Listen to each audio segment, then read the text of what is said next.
বৈশালী ডালমিয়ার বাড়ি লক্ষ্য করে বোমাবাজির অভিযোগ। বাইকে চেপে এসে দুষ্কৃতীদের বোমাবাজি, বাড়ির দেওয়াল লক্ষ্য করে বোমা মারা হয় বলে অভিযোগ উঠে আসছে। তদন্ত শুরু করেছে ঠাকুরপুকুর থানার পুলিশ।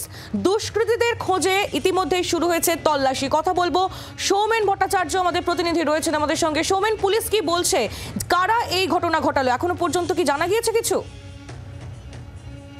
গতকাল রাত 11:40 নাগাদ বৈশালী ডালমিয়ার বাড়িতে সেই সময় হঠাৎই দুজন বাইকে করে আসে এবং সেই বাড়ি লক্ষ্য করে কিন্তু বোমা ছোড়া হয় এবং এই ঘটনার পরই ঠাকুরপুকুর থানাতে কিন্তু একটি অভিযোগ জানানো হয়েছে এবং তড়িঘড়ি ঘটনাস্থলে পুলিশ আসে। পুলিশ এসে এলাকার যে সিসিটিভি ফুটেজ আছে সেগুলো ইতিমধ্যেই সংগ্রহ করে তদন্ত শুরু করেছে এবং বৈশালী ডালমিয়া যেমনটা অভিযোগ, তিনি কিন্তু সেই সময় বাড়িতেই ছিলেন এবং ব্যালকনিতে বসেছিলেন এবং তিনি দেখতে পান যে হঠাৎই দুজন যুবক বাইকে করে আসেন এবং সেই বাড়ি লক্ষ্য করে কিন্তু বোমা ছোড়া হয় এবং এই ঘটনার পর কিন্তু তিনি যথেষ্ট আতঙ্কিত এবং এলাকাবাসী যারা রয়েছেন তারাও কিন্তু এই ঘটনার পর কিন্তু আতঙ্কে পরিবেশ এলাকায় তৈরি হয়েছে এবং পুরো ঘটনাটি ঠাকুরপুকুর থানার পুলিশ তারা তদন্ত করে দেখছে।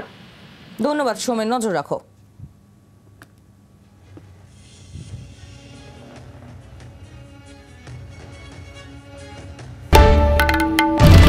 বাংলার আওয়াজ, বাঙালির আবেগ, জি 24 ঘন্টা।